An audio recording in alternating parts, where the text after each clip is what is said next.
Some influential and innovative religious leaders and pioneers. As we approach the Easter and Passover holidays, we're taking a leap of faith together, speaking with some influential and innovative religious leaders and pioneers about God, faith, heaven, and hell. This morning, we are joined by Bishop Carlton Pearson, a man who brought innumerable people together with his charismatic message. But then a voice one night from the man upstairs led him down a controversial path that cost him practically everything. There is life, there is spontaneity, there is joy. Bishop Carlton Pearson is an energetic, dancing around, trying to fit, trying to find your place. Passionate, I was so overcome with love. And captivating spiritual leader. And leave you up there for a while. Drawing his congregation in with flowing sermons and perfect pitch. On me.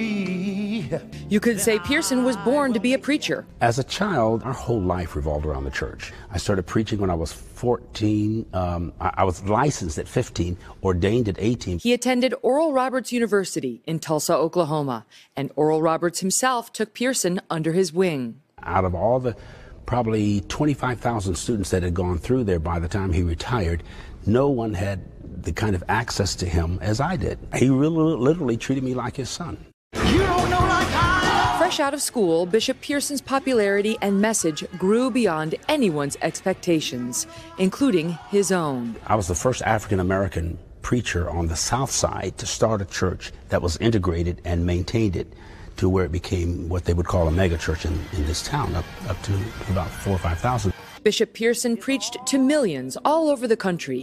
In 1995, he spoke alongside Reverend Billy Graham at the Oklahoma City bombing memorial. The best for Oklahoma and America is still to come. And was a spiritual advisor to President George H.W. Bush. But everything changed when Pearson had what he called a revelation from God. I believe people go through hell, not ultimately to hell.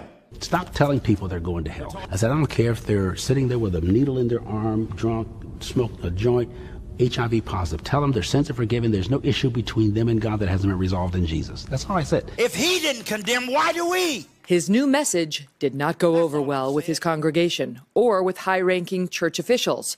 Before he knew it, he had lost everything and was branded a heretic.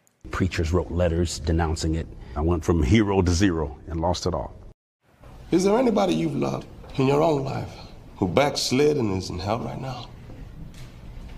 My daddy's in hell. What about it? And did you love him? Of course I did. He was my daddy. But he beat my mama. He beat me. He was a fornicator. And now God's punishing him. He's suffering in hell. He's tortured and tormented for all eternity. So let me ask you something. Would you get him out of hell if you could? That was from the new Netflix film Come Sunday about Bishop Pearson Carlton. Back in the 90s, the bishop was a successful Pentecostal minister of a megachurch in Tulsa, Oklahoma. He held popular revivals across the country, counseled presidents, and on and on. But he lost it all when he says he received a direct message from God that went against the teachings of the Pentecostal church. Bishop, great to have you here. Thank you, Megan. And that message was that there is no hell, that people who aren't, quote, saved are not going to hell, that, in fact, we have a loving and forgiving God. First, I thought I believed in hell. I just didn't believe anybody would be in it because of the finished work of the cross. Then I started thinking about the absurdity and the vulgarity of eternal torture. If it was purgative or corrective or remedial, I could understand some kind of hell. But when it's punishment, and little children, if you're 12 and over, till you're 90 years old, would all go and be tormented. It just didn't, I couldn't reconcile that with the moral character of a God of love. So you come out and you say that to your congregation, 6,000 people, and it did not go over well. And it did not go over well with the church leaders beside yourself. Mm-hmm. And within a year, you had lost your church. Yeah, everything. The property, my intellectual rights, the name. I had to sign off from the founder of the organization that I had founded, and it was just pretty torturous. And lost your home? Lost my home. You lost your fortune? My inheritance. I didn't have any inheritance, but what I had saved, all my savings, 401k. Because that goes directly against Pentecostal teachings.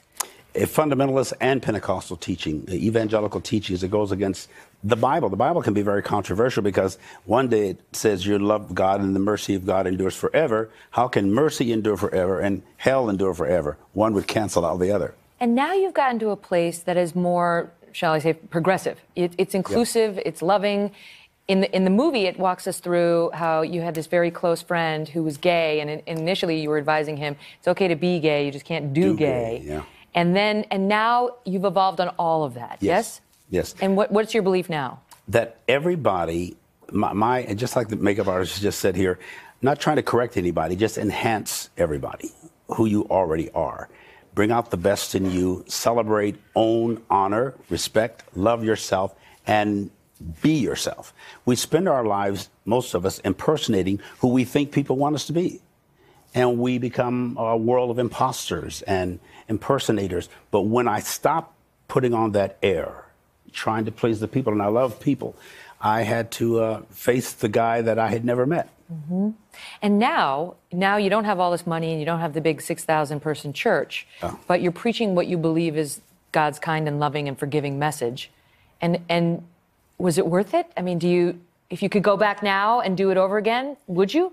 Well, I wouldn't be sitting here talking to you, and nobody would be interested. The movie magnifies and amplifies the message I thought the church wanted to mute.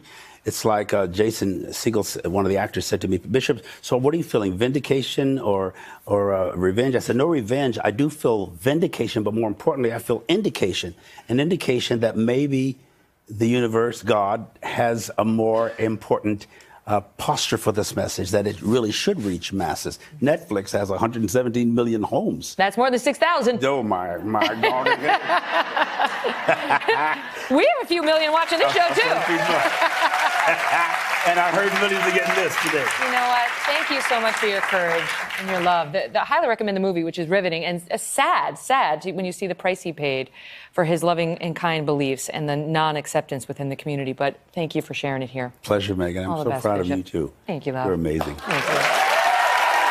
All right, don't forget, come Sunday, it begins streaming on Netflix on April 13th. Hello, Today fans. Thanks for checking out our YouTube channel. Subscribe by clicking that button down there and click on any of the videos over here to watch the latest interviews, show highlights, and digital exclusives.